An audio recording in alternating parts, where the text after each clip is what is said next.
Moi, je vais juste faire le point sur ce qu'est l'évaluation positive. Alors déjà, pourquoi j'en parle ? Parce que j'ai mis l'évaluation positive en place dans mes classes de la petite section au CM2 depuis quand j'ai fait le tri là, parce qu'on a eu le temps de faire du rangement et du tri, j'ai retrouvé des éléments d'évaluation positive qui dataient de 2001. Donc en fait, c'est pas nouveau pour moi. Et j'y ai beaucoup travaillé, j'ai beaucoup réfléchi, j'ai conçu des outils, j'ai fait des expérimentations. Et donc, je pense que ma façon de voir l'évaluation positive est en accord complet avec les programmes. Et pourtant, elle est quand même un peu singulière parce que je n'entends pas les mêmes choses partout. Voilà. Donc moi, je vais vous présenter ma façon de voir l'évaluation positive. Déjà, quand on entend évaluation positive, il y a le mot évaluation qui porte à confusion souvent. Parce que dans les classes, on évalue et évaluation veut dire contrôle.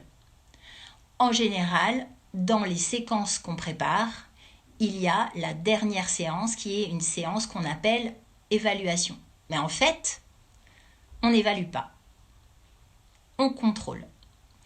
Quand je contrôle, je donne a priori, ce qui se fait traditionnellement, je donne a priori le même travail à tout le monde, au même moment, pendant la même durée maximale, et j'attends le même résultat de tous. Donc au final, je ne me soucie pas de ce que savent mes élèves et j'attends une réponse particulière. Ça, pour moi, c'est pas l'évaluation, c'est le contrôle. Ensuite, quand on entend évaluation positive, il y a positive. Et alors, positive, ça veut dire que tout va bien, tout est beau. Et on peut se penser dans un monde de bisounours. Alors, l'idée, c'est que évaluation, c'est mesurer, c'est donner de la valeur au travail qui est fourni. Donc c'est pointer les réussites et pointer les progrès.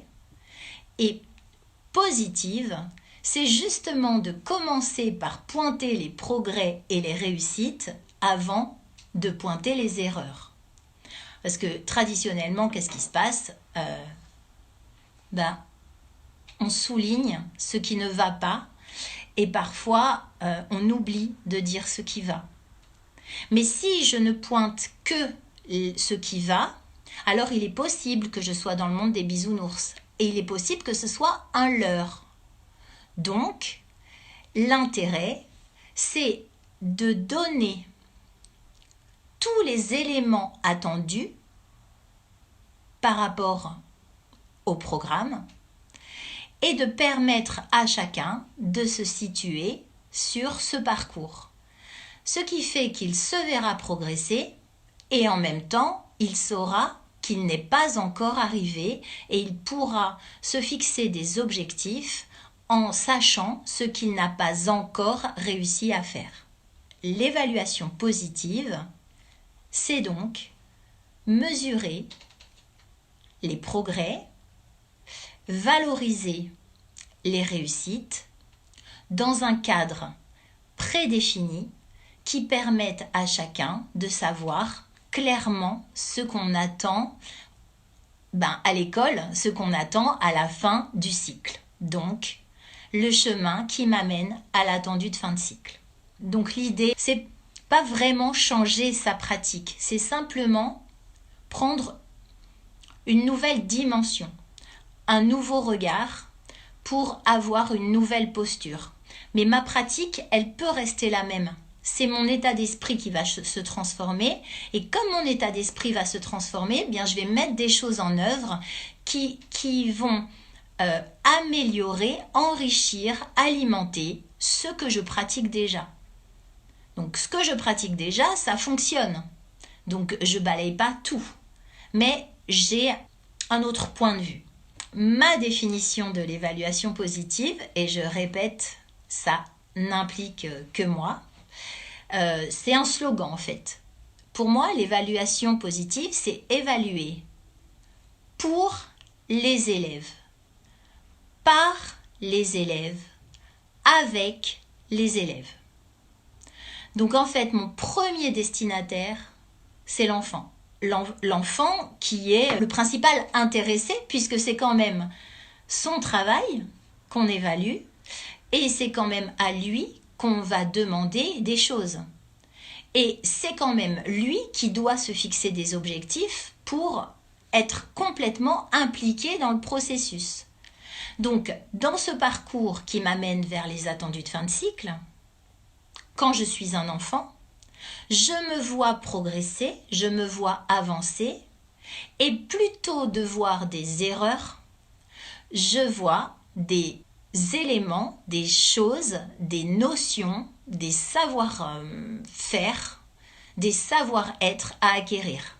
Donc, ce ne sont plus des erreurs, ce sont des choses à apprendre. Comment faire pour remplir un parcours de compétences aux élèves sans que ceux qui avancent moins vite se sentent incompétents? Alors, tout ça va dépendre de ma façon de le mettre en place. C'est moi qui suis le chef d'orchestre de l'évaluation positive, en fait, de sa mise en œuvre. Ce qui fait que mon discours doit donner à mes élèves cette compréhension que chacun est différent, que chacun avance à son rythme et que chacun va aider l'autre ou guetter ce que l'autre réussit à faire pour pouvoir s'encourager, pour pouvoir se réjouir ensemble, pour pouvoir s'accompagner, pour pouvoir coopérer. Et ça, c'est vraiment important. Alors, je vous donne un exemple très concret. Dans ma classe de petite section, il y avait une petite fille qui était atteinte de trisomie. Et quand elle est arrivée à l'école, elle ne marchait pas, elle ne parlait pas, elle ne regardait personne et elle n'était pas propre. Donc, on en a discuté avec les enfants qui, à 3 ans, de toute façon, ne se posent pas tellement de questions. Mais ils savaient que c'était important pour elle d'apprendre à marcher, alors que eux savaient marcher et courir. Le jour où elle est arrivée à l'école en marchant, c'est-à-dire qu'elle n'était plus dans son fauteuil, ils l'ont applaudie. Et cette petite fille s'est sentie appartenir au groupe et s'est sentie valorisée. Donc pour elle, elle était en réussite. Et donc, je me vois un petit peu obligée de donner la définition que je mets derrière le mot réussite. À quel moment vous vous sentez en réussite, vous? Barbara propose, quand on a atteint un objectif fixé, Laurine, quand elle prend conscience de ses progrès, quand j'arrive à faire quelque chose que je n'arrivais pas à faire. A priori, je suis d'accord. Je suis en réussite quand j'ai atteint l'objectif que je me suis fixé. Mais si mon objectif est trop éloigné de mes capacités, je me sentirai en échec. Et ça, c'est le problème. Donc, une réussite pour moi, c'est ce que vous avez dit par rapport au progrès, par rapport au pas que vous faites pour vous permettre d'avancer et d'aller de plus en plus loin. C'est-à-dire que quand vous me parlez de vos élèves et que vous me dites quand mes élèves ont compris, c'est que d'abord ils n'avaient pas compris. Donc vous êtes fixé comme objectif qu'ils atteignent une compréhension. Donc vous avez mis tout en œuvre. Mais peut-être que vous avez réussi à vous sentir fier parce que ce que vous avez mis en œuvre correspondait au profil de l'élève en question. Et peut-être que cet élève n'avait pas de trouble particulier, n'était pas porteur de handicap. Mais il est possible que si vous vous fixiez le même objectif avec un autre élève, eh bien peut-être que vous vous sentiriez en échec. En fait, l'évaluation positive, c'est mettre chacun en réussite. Et pour ça, permettre à chacun de se voir progresser en faisant en sorte que chacun ait un objectif à sa portée. Donc là, on pourrait parler de zone proximale de développement. Mais je le dis autrement. Si je veux que mes élèves progressent et se sentent en réussite, vous l'avez dit, il faut qu'ils sachent qu'ils ont atteint un objectif. Cet objectif, s'il est trop éloigné, ça va faire l'effet inverse. Ils vont se sentir en difficulté et en échec. Vous allez les voir en difficulté et en échec. Alors que si cet objectif, vous le disséquiez par exemple en toutes petites étapes intermédiaires, eh bien certains de vos élèves pourraient atteindre l'objectif de base que vous vous étiez fixé, alors que d'autres pourraient y aller petit à petit et chacun serait fier de lui et vous êtes dans la différenciation. L'évaluation diagnostique, effectivement, c'est l'évaluation qui me permet de savoir où en sont mes élèves. Cette évaluation diagnostique va me permettre donc de proposer des activités diversifiées et différenciées sur la base de ce que j'ai observé. Parce que sinon, mon évaluation diagnostique ne sert à rien. On est bien d'accord. Si je donne une évaluation diagnostique et que de toute façon j'ai fait ma préparation et je compte bien la faire parce que j'ai quand même pas passé du temps pour rien et j'ai prévu ça dans ce timing-là et je le ferai, eh bien économisez-vous du temps, ne faites pas l'évaluation diagnostique, ça sert à rien.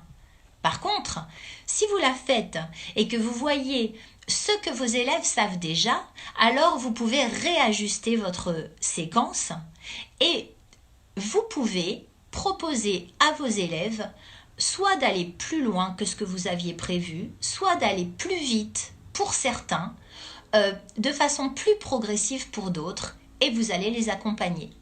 Alors, Pomme Raisin dit que l'échec est un apprentissage, car on a aussi beaucoup d'enfants qui refusent de se mettre ou d'affronter une difficulté. Alors moi, pour que je dise le mot échec, il en faut. En fait, je parle jamais d'échec. Pour moi, un échec, c'est un abandon.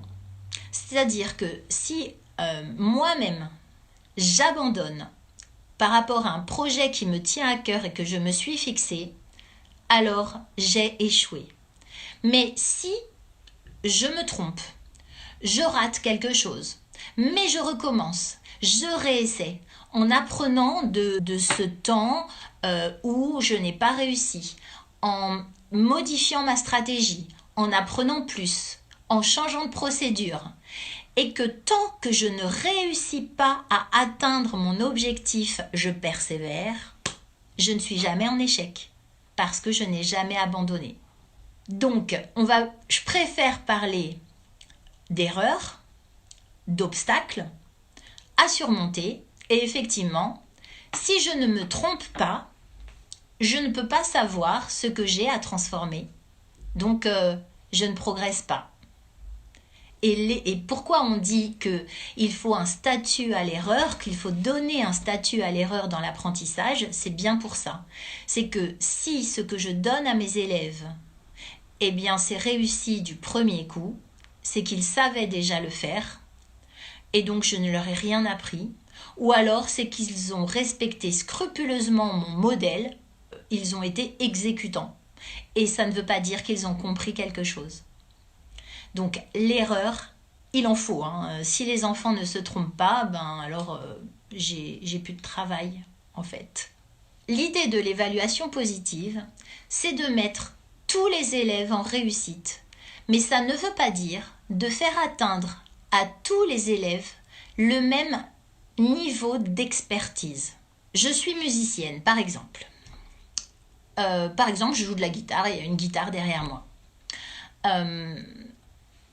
Je peux savoir jouer quelques morceaux en accompagnement.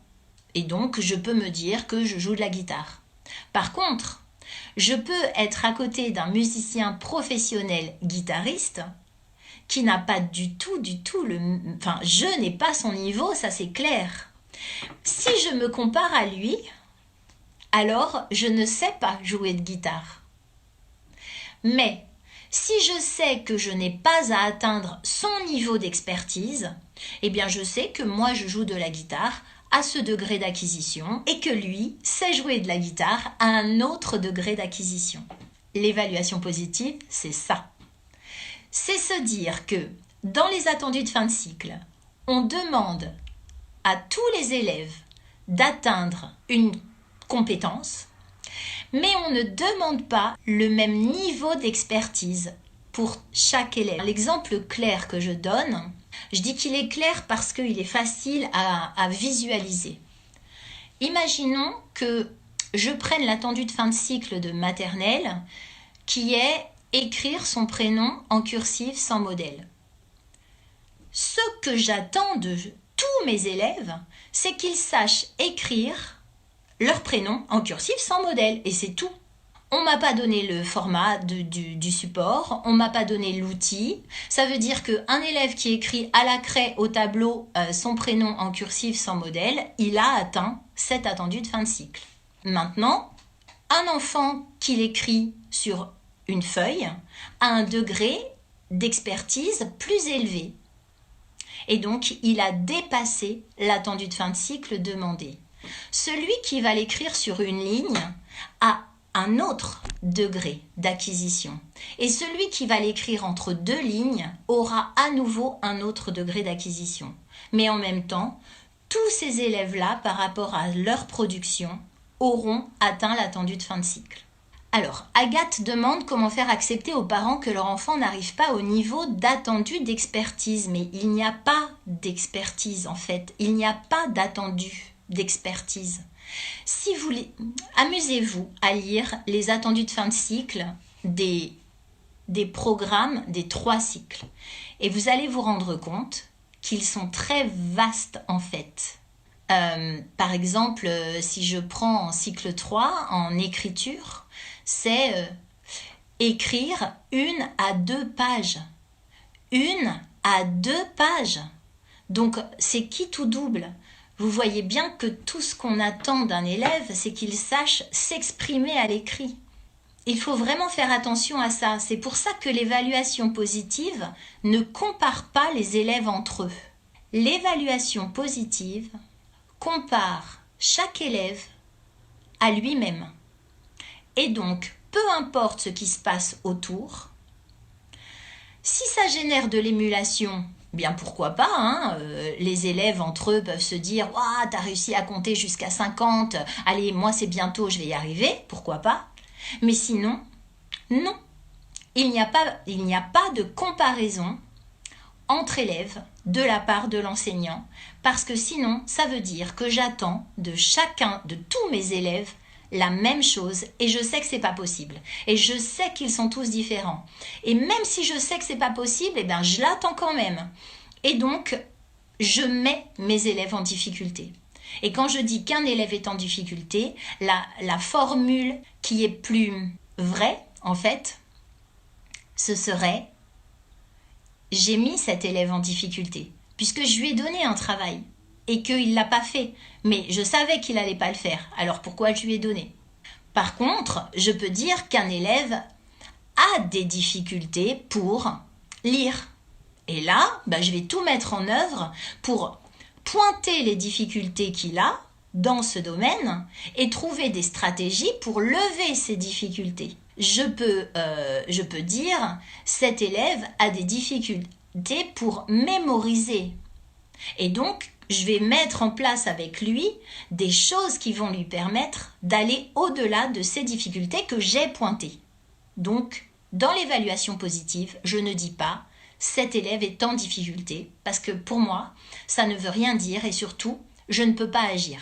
Ensuite, Véronique demande « et si dans mon école, ma direction m'oblige à évaluer tous mes élèves avec la même évaluation ?» mais que cet élève n'a pas le niveau d'expertise, je ne suis plus dans l'évaluation positive. Alors, ça dépend. Donc, je vais refaire le point pour répondre à Véronique. Ça dépend. J'ai dit que l'évaluation positive permettait de valoriser les progrès et donc les efforts de chacun en pointant les réussites successives. J'ai dit aussi que l'évaluation positive permettait de se servir des éléments nécessaires à acquérir pour atteindre un attendu de fin de cycle et de les transformer en objectifs à atteindre. Donc on n'est pas dans le monde des bisounours parce que je sais que j'en suis là et qu'il me reste un parcours à faire. C'est un petit peu comme quand je cours. Imaginons, je suis sur un parcours de 10 km. Je suis sur la ligne de départ et au fur et à mesure que je cours, sur le trottoir ou sur la route, il y a écrit à quel kilomètre j'en suis. Et je sais que j'en ai fait 1, et 2, et 3, et je sais que j'en ai 10 à faire. Donc je peux être fière de moi à chaque kilomètre parcouru, et je sais quand même que je ne suis pas encore arrivée. Donc je peux me fixer des objectifs. J'ai dit aussi que l'évaluation positive permettait à chaque élève de se comparer à lui-même et pas de comparer les élèves entre eux. Et donc qu'il n'y avait pas un niveau d'expertise identique pour tous. On est bien d'accord. J'ai dit aussi que l'évaluation n'était pas le contrôle. Évaluer, c'est mesurer les progrès et donc je n'ai pas besoin de donner le même travail à tout le monde au même moment. Quand je le fais, je suis dans le contrôle. Mais après, qu'est-ce que j'en fais de ce contrôle? Donc pour Véronique, si c'est le même contrôle, par exemple, imaginons, je vais parler des évaluations nationales. On est bien d'accord que les évaluations nationales de CP et de CE1 proposent le même travail à tout le monde au même moment avec une même durée. Après, qu'est-ce que j'en fais? Si je me sers de ces évaluations nationales pour mettre une étiquette, pour catégoriser mes élèves, alors c'est un contrôle. Mais si je me sers de ces évaluations nationales pour faire le point comme une évaluation diagnostique, pour savoir ce que mes élèves savent faire, qui sait le faire, et me fixer des objectifs pour continuer à enseigner et à préparer mes séquences, je suis toujours dans l'évaluation positive là, puisque je n'ai pas fait tomber la guillotine. On me demande si l'expertise n'est pas sous-entendue dans les attentes de l'institution. Écoutez, j'ai lu et relu et re-relu les programmes des 3 cycles en long, en large, en travers, puisque quand j'ai élaboré les albums de réussite, je me suis vraiment basée dessus en allant chercher ce qui se disait entre les lignes. J'ai pas trouvé d'exigence en fait claire. J'ai toujours trouvé une ouverture qui permettait un cadre qui pouvait évoluer et qui permettait justement d'avoir des objectifs atteints et des objectifs dépassés. Si le niveau d'expertise était clair, on n'aurait pas besoin d'objectifs dépassés. On attendrait que tout le monde sache faire la même chose. Or là, si je dis écrit son prénom en cursive, mais même je peux prendre à nouveau écrire une à 2 pages du cycle 3, un élève qui a écrit une page au présent avec un vocabulaire simple, une syntaxe simple et qui est cohérent, un texte cohérent et adapté au destinataire, il a atteint l'objectif. Après, son copain peut avoir écrit 2 pages avec la concordance des temps, avec des phrases complexes, un vocabulaire soutenu, des métaphores, et il aura l'objectif dépassé, à mon sens. Mais après, ça c'est quelque chose à poser sur papier. Prendre chaque attendu de fin de cycle en équipe ou avec soi-même, si jamais il n'y a pas de travail d'équipe, ce qui est possible, et se dire à quel moment je peux me dire que l'objectif est atteint. Quels sont les critères de réussite? Quel est le niveau minimum que j'attends de tous mes élèves? Émilie demande s'il vaut mieux faire de l'évaluation formative individuelle et ponctuelle plutôt que de l'évaluation sommative. L'évaluation sommative, c'est le contrôle. Je peux l'utiliser à bon escient et on va en parler. En tout cas, pour l'évaluation formative, oui, effectivement, comme son nom l'indique, je vais avoir une information de ce que chaque élève sait. Et c'est sur cette base que je vais continuer à enseigner. Donc, elle est forcément... Alors, individuelle, ça fait peur quand on a une classe de 30 élèves. Mais elle est au moins personnalisée. je parle bien, moi je parle d'attendu de fin de cycle, hein, parce que les compétences sont au service des attendus de fin de cycle. En élémentaire, dans les programmes de cycle 2 et de cycle 3, vous avez un tableau avec compétences et connaissances associées. Les connaissances font partie des compétences, puisque une compétence est constituée de 3 éléments. Un savoir, donc une connaissance, un savoir-faire, donc une aptitude, et un savoir-être, donc une attitude. Cette connaissance, donc, sert une compétence. Et la compétence sert un attendu de fin de cycle.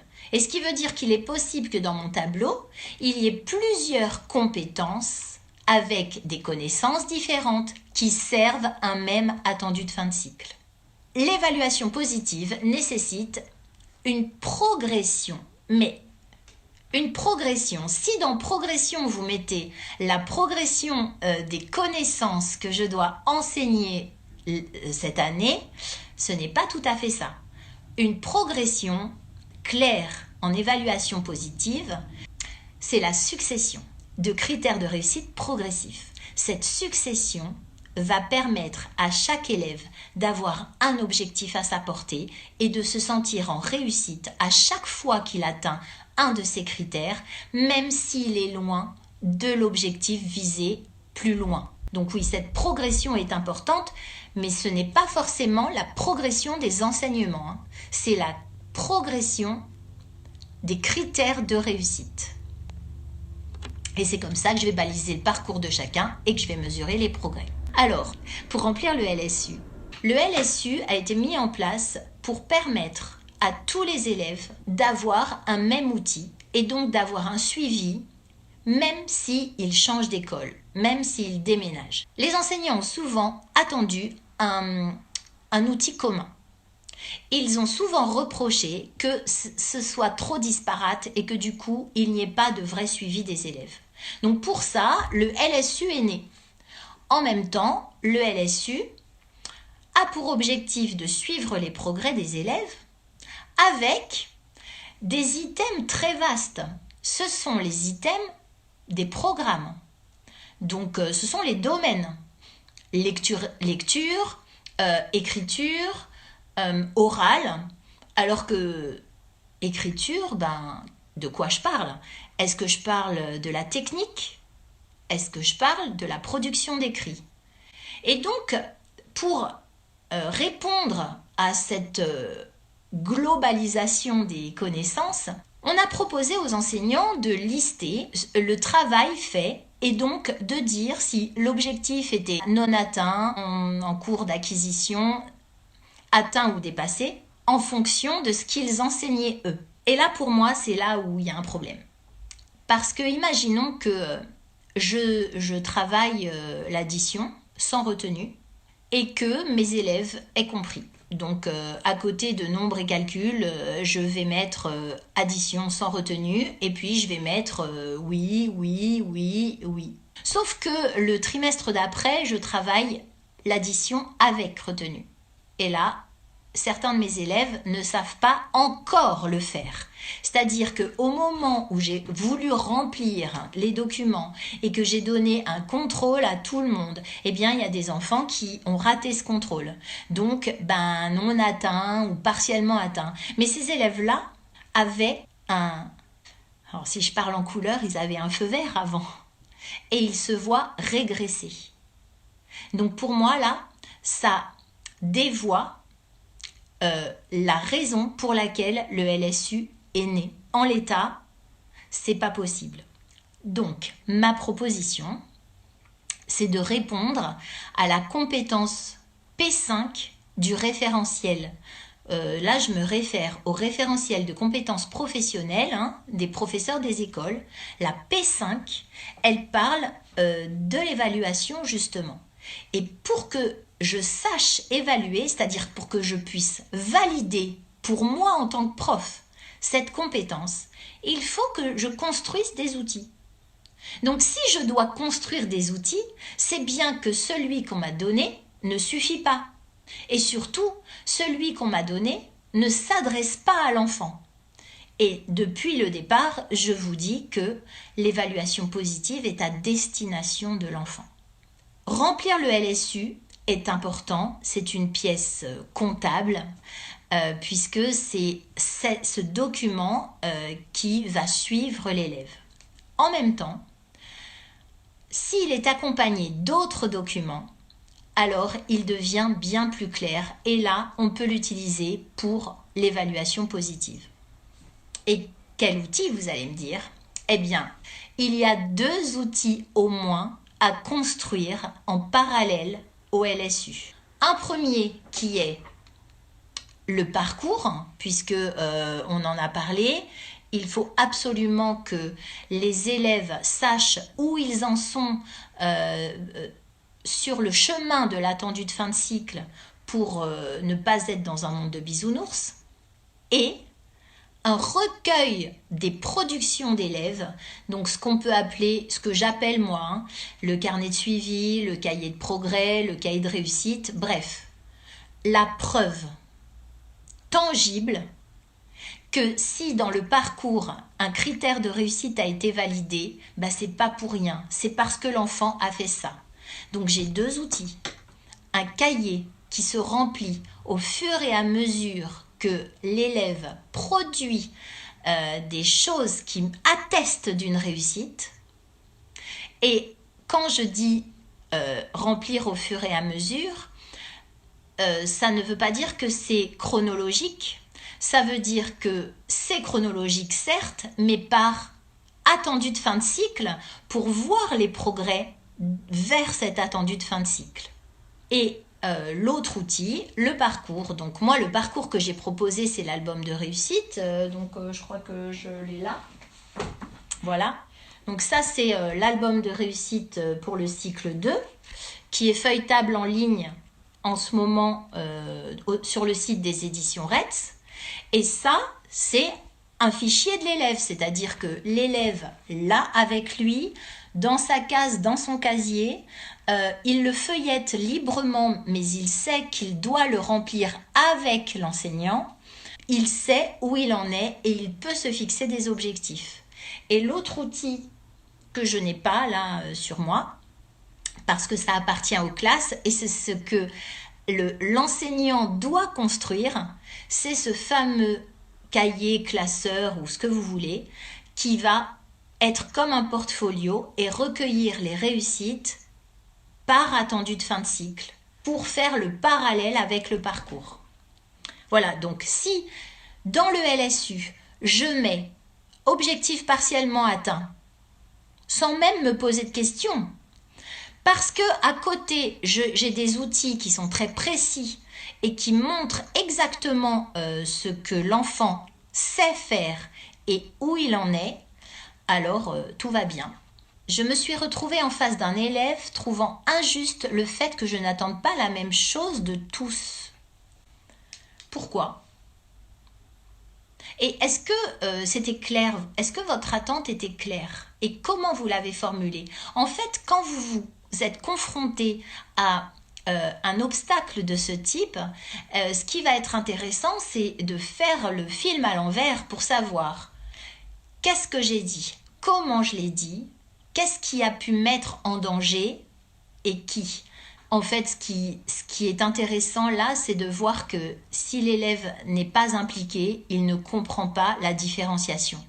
Et cette différenciation, plutôt que d'être une aide, devient un moyen peut-être de se moquer ou de se trouver incompétent ou d'avoir un sentiment d'injustice. Donc je pense que vraiment la base, c'est que ce soit l'élève lui-même qui se fixe ses propres objectifs et au moins il ne trouve pas les choses bizarres ou injustes. Oui, alors Pauline, c'est pareil. Chez elle, l'élève n'accepte pas qu'on lui demande une expertise plus faible. Mais c'est pareil, c'est parce que en fait, c'est pas clair. C'est ce que j'essaye d'exprimer par le biais de l'évaluation positive. C'est pour l'élève. C'est par l'élève. c'est avec l'élève. Et c'est en ça que ma posture de prof va se transformer. Parce que je ne suis pas seule à décider de lui sait faire ça, lui sait faire ça. Non. On est ensemble, on fait le point ensemble, on a un cheminement et on se fixe des objectifs de façon consciente. Donc il n'y a plus de problème à partir de là. Si vous lui avez expliqué, c'est qu'il n'a pas compris. C'est qu'il n'a pas compris, en fait. Et là, l'objectif, c'est vraiment d'impliquer l'élève. Et si la différenciation et le niveau d'expertise plus élevé, c'est de donner plus d'exercices, je comprends que vos élèves râlent, parce que c'est pas ça l'idée, hein. Moi, si on me dit quand tu as fini, tu fais l'exercice 3 et 4, bah, je ne vais pas finir, hein, parce que j'ai pas du tout envie d'avoir plus de travail que d'autres. Par contre, si j'ai qu'un seul exercice comme les autres, mais avec une complexité plus grande, alors bah, j'ai pas de sentiment d'injustice et j'ai bien envie de le faire parce que c'est toujours réjouissant et épanouissant d'avoir une difficulté à dépasser et de se voir réussir. Alors, ma petite classe demande si le système des ceintures peut permettre cette validation des réussites. Oui. Alors, il y a les ceintures, les étoiles, les clés. La seule chose à laquelle il faut faire très attention, c'est que dans les ceintures, comme dans les étoiles, il y a une couleur par niveau et que ce niveau comprend des connaissances particulières. Ce qui veut dire qu'on attend des élèves qu'ils réussissent dans l'ordre qu'on a indiqué les éléments pour gagner une ceinture et passer à l'autre. Or, dans l'album de réussite, ils peuvent faire dans l'ordre qu'ils veulent quand il n'y a pas d'obligation de logique. Donc ça, c'est vraiment important. Donc oui, bien sûr, vous pouvez utiliser le système des ceintures tant que ça ne bloque pas un élève à un stade parce qu'il ne réussit pas quelque chose et donc il n'a pas accès au niveau d'après. J'ai des temps d'évaluation dans mon emploi du temps, mais ce ne sont pas les temps de contrôle.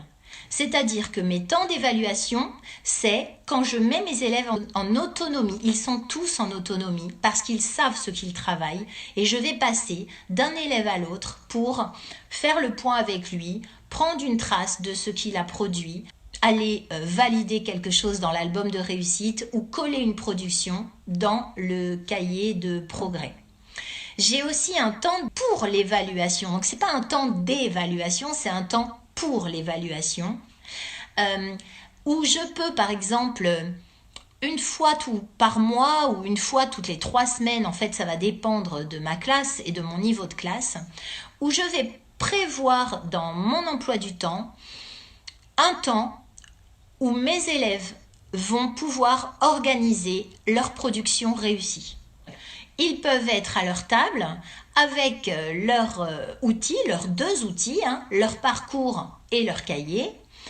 À chaque fois qu'ils auront réussi une production, si jamais moi j'ai pas eu le temps de faire avec eux ce travail, eh bien ils l'ont mis dans leur cahier et c'est stocké, ce n'est pas collé.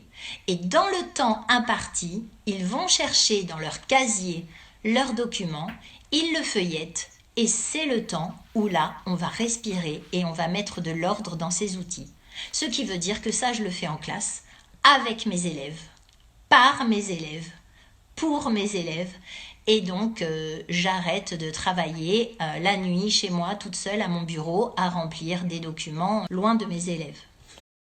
Bonjour. Bonjour, merci d'accepter ce partage. Donc, Sylvine, vous aviez 2 questions. Quelle est votre première question ?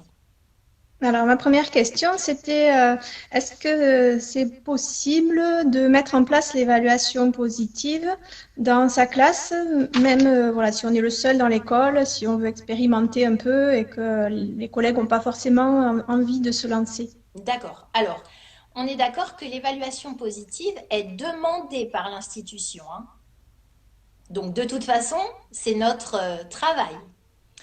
Mais en même temps, il est possible que ce ne soit pas très confortable. Moi, j'ai pour principe que ce que je veux mettre en place dans ma classe, je le mets en place dans ma classe, même si les autres ne le font pas. Pourquoi? Parce que déjà, je sais que moi, je suis conforme au programme. Ensuite, je sais que ça répond à mes valeurs. Et ensuite, je sais que ce qui est pris n'est plus à prendre. Donc, si ça se fait que pendant mon année, eh bien, pendant mon année, mes élèves auront pris confiance en eux, ils auront eu un sentiment de compétence, ils se seront vus progresser et ils sauront que cette possibilité existe. Donc, moi, je vous dis oui. En fait, c'est ce que j'ai toujours fait quand j'étais dans des équipes où on avait du mal à travailler ensemble. Après, je pensais que votre question, c'était est-ce qu'on peut utiliser des outils différents? Oui, c'était un peu là-dessus que portait ma question. Alors, avoir des outils différents, c'est peut-être un petit peu plus compliqué parce que dans l'esprit, ça doit passer d'une classe à l'autre. Si vraiment c'est pas possible de travailler en équipe, eh bien, si vous êtes initiatrice d'une pratique, peut-être que vous allez donner envie et confiance à vos collègues. Donc, vous avez quelle classe, vous? J'ai des CE2. Vous avez des CE2, donc vous êtes à la fin d'un cycle, ce qui Mm. fait qu'il n'y a pas de préjudice à utiliser les outils que vous voulez, puisque vous êtes en fin de cycle. Et ce qui veut dire que si, par exemple, vous voulez utiliser l'album de réussite cycle 2 et pas les autres, parce qu'ils ne pratiquent pas ou parce que vous ne comprenez pas leur outil, eh bien, ça vous permettra de faire le point sur ce que vos élèves savent déjà en début d'année. Et donc, vous êtes en pleine évaluation diagnostique par vos élèves.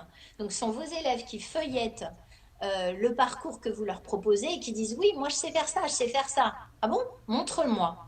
Et là, ils font des productions que vous récupérez pour constituer le cahier recueil de données. Donc oui, c'est possible.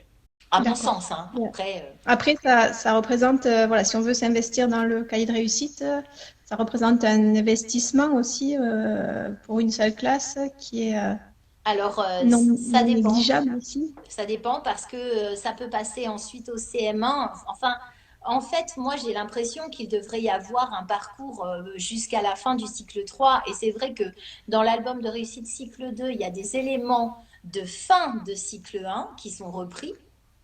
Et dans l'album de cycle 3 qui est en expérimentation, il y a des éléments de cycle 2 qui sont repris, puisque de toute façon, c'est spiralaire et on n'a jamais fini d'apprendre et de retenir certains éléments essentiels. Donc c'est vrai qu'après, au niveau du budget, ça, c'est propre à chacun. Mais de toute façon, un cahier euh, ou un classeur pour recueillir les données, ça, vous pouvez Oui, le faire. ça pose pas de problème. Voilà, mais en tout cas, à la question, est-ce que je peux le faire pour une seule classe? Moi, je dis oui. Et votre deuxième question, c'était, Alors, ma deuxième question, c'était, en fait, est-ce que c'est un peu trop ambitieux de vouloir se lancer à la fois dans la classe flexible et l'évaluation positive? Trop de choses en même temps ou est-ce que c'est bon, complémentaire? moi, je pense que la classe flexible est le meilleur outil pour l'évaluation positive. Est-ce que tu peux nous dire, par rapport à la classe flexible, comment tu procèdes à l'évaluation? Est-ce que tu pratiques l'évaluation positive? Alors c'est vrai que au départ, je savais pas trop moi-même ce que c'était l'évaluation positive, hein. J'avais l'habitude d'évaluer mes élèves de manière classique, enfin, comme on nous l'avait appris.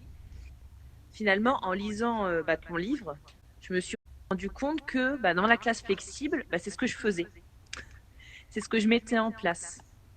Donc je me suis dit en fait, voilà, classe flexible, évaluation positive, c'est un binôme qui fonctionne super bien et qui est tellement logique que Pourquoi c'est logique avec la classe flexible? alors, c'est logique parce que il y a les mêmes attentes dans la classe flexible et dans l'évaluation positive. Donc, il y a la bienveillance, l'adaptation à chaque enfant, donner vraiment une place à l'enfant dans ses apprentissages, dans ses réussites. Enfin voilà, tout est concordant entre les deux. Donc, c'est pour ça que c'est logique. Est-ce que c'est ambitieux de mettre en place en même temps classe flexible et évaluation positive? Tu dirais quoi? Non, je dirais que ça coule de source, en fait, les deux. Les deux sont fusionnels, c'est une fusion entre les deux, finalement, c'est une logique. Voilà, je reviens encore à ce mot-là, mais Oui, c'est ça.